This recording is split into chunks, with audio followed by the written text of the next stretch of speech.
Hello guys, this is Mohammad Ali. Hope you all are doing well. आज की इस video के अंदर हम एक एग्जाम्शन के बारे में पढ़ने जा रहे हैं जो एक रेजिडेंट इंडिविजुअल को मिलती है उसकी फॉरेन सोर्स इनकम के ऊपर। एक रेजिडेंट इंडिविजुअल को मिलती है उसकी फॉरेन सोर्स इनकम के ऊपर। तो आए ज़रा सबसे पहले हम कुछ बेसिक बात करते हैं। सर, आपको याद है कि हमने स्टार्ट के अंदर बेसिक में ये चीज़ पढ़ी थी कि अगर कोई हमें किसी की इनकम डिटरमाइन करनी है तो सबसे पहले हमें उसका रेजिडेंशियल स्टेटस मालूम करना पड़ेगा। किसी की भी इनकम को डिटरमाइन करने से पहले हमें उसका रेजिडेंशियल स्टेटस मालूम करना पड़ेगा, आइदर वो रेजिडेंट है या नॉन रेजिडेंट है। अब अगर कोई बंदा रेजिडेंट है, रेजिडेंट इन पाकिस्तान, ये कैसे बनता है ये हम अपनी पहले वीडियोस में देख चुके हैं। अगर वो रेजिडेंट है इन पाकिस्तान में तो सर उसकी फॉर पाकिस्तान सोर्स इनकम और फॉरेन सोर्स इनकम दोनों टैक्सेबल है। उसकी पाकिस्तान सोर्स इनकम और फॉरेन सोर्स इनकम दोनों टैक्सेबल है। और अगर ये बंदा नॉन रेजिडेंट इन पाकिस्तान, मतलब कि पाकिस्तान में रेजिडेंट नहीं है, तो इसकी सिर्फ पाकिस्तान सोर्स इनकम टैक्सेबल है।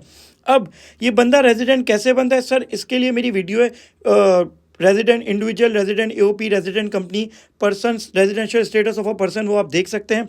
ठीक है, तो सर अगर एक बंदा रेजिडेंट है तो उसकी फॉरेन सोर्स इनकम भी पाकिस्तान में टैक्सेबल है। सर हम इस फॉरेन सोर्स इनकम की एक एग्जेम्पशन की बात पढ़ने जा रहे हैं। इस इनकम को कहाँ पे एग्जेम्पशन मिली है, तो सर सबसे पहले आए कि यहाँ पे लिखा है कि सर एक सेक्शन है सेक्शन 102, एक सेक्शन है सेक्शन 102। वो क्या कहता है कि अगर कोई रेजिडेंट इंडिविजुअल है, रेजिडेंट इंडिविजुअल का मतलब क्या कि सर जो पाकिस्तान में 183 डेज से ज़्यादा रहा हो, जो पाकिस्तान में 183 डेज से ज़्यादा रहा हो, वो क्या बन जाता है, रेजिडेंट इंडिविजुअल।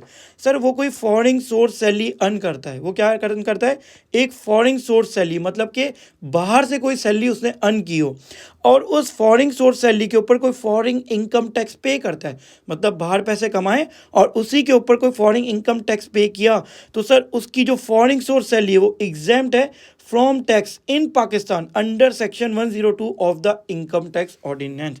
सर सिंपल सी बात कर रहा है कि अगर कोई रेजिडेंट इंडिविजुअल है, ठीक है, वो कैसे बनता है आपको पता है, वो कोई फॉरेन सोर्स सैलरी अर्न करता है, मतलब कोई बाहर से पैसे कमाता है, वो भी सैलरी के। किसकी बात कर रही है, सैलरी, सिर्फ सैलरी की बात कर रहा हूँ मैं, कोई अदर इनकम की यहाँ पे बात नहीं कर रहा। वो कोई फॉरेन सोर्स सैलरी कमाता है और उस फॉरेन सोर्स सैलरी के ऊपर कोई फॉरेन इनकम टैक्स पे करता है, तो उसकी फॉरेन सोर्स सैलरी जो है उसकी वो क्या है, एग्जेम्प्ट है in Pakistan under section 102 of the income tax ordinance. आइए इसको एक ज़रा एग्जाम्पल से भी समझते हैं। फॉर एग्जाम्पल सर यहाँ पे मोहम्मद अली हैं, एक resident individual, Mohammad Ali resident individual. Sir ये टैक्स ईयर है 2022। अब मोहम्मद अली पाकिस्तान में रहते हैं जुलाई 2021 से लेकर फरवरी 2022, तभी ये टैक्स ईयर 2022 मैंने लिखा है। तो मोहम्मद अली पाकिस्तान में जुलाई से लेकर 2022 तक पाकिस्तान के अंदर जॉब करते हैं। जब वो बंदा पाकिस्तान के अंदर जॉब कर रहा है तो उसकी कौन सी इनकम कहलाएगी, पाकिस्तान सोर्स इनकम, मतलब कि पाकिस्तान सोर्स सैलरी कहलाएगी। अब सर सबसे पहली बात, क्या ये रेजिडेंट इंडिविजुअल है या नहीं है, ये कैसे देखेंगे कि सर देखिए जुलाई से लेके फरवरी 2022 तक वो पाकिस्तान में रहे। तो अगर हम देखें जुलाई, अगस्त, सितंबर, अक्टूबर, नवंबर, दिसंबर, जनवरी, सर 8 मंथ, मतलब कि 183 डेज से ज़्यादा पाकिस्तान में रहे हैं। ये 183 डेज से ज़्यादा पाकिस्तान में रहे हैं, तभी ये क्या बन गए, रेजिडेंट इंडिविजुअल। तो अगर एक रेजिडेंट इंडिविजुअल बन गए, अब सर आपको पता है कि अगर एक रेजिडेंट इंडिविजुअल है तो उसकी पाकिस्तान सोर्स इनकम और फॉरेन सोर्स इनकम दोनों टैक्सेबल हैं। तो आए एग्जांपल में देखते हैं।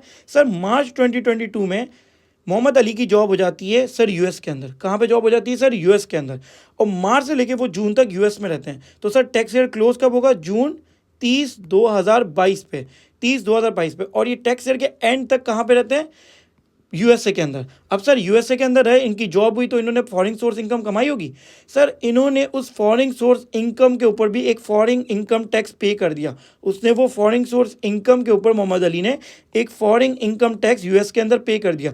इस वजह से मोहम्मद अली की ये जो फॉरेन सोर्स इनकम है वो एग्जेम्प्ट है फ्रॉम पाकिस्तान, कि जब सर वो पाकिस्तान के अंदर अपना रिटर्न फाइल करेंगे तो सर ये दोनों इनकम दिखाएंगे, पाकिस्तान सोर्स इनकम जो इन्होंने पाकिस्तान की जॉब से कमाई और फॉरेन सोर्स इनकम जो इन्होंने यूएसए से कमाई। तो जो सर ये फॉरेन सोर्स इनकम है ये एग्जेम्प्ट फ्रॉम टैक्स है।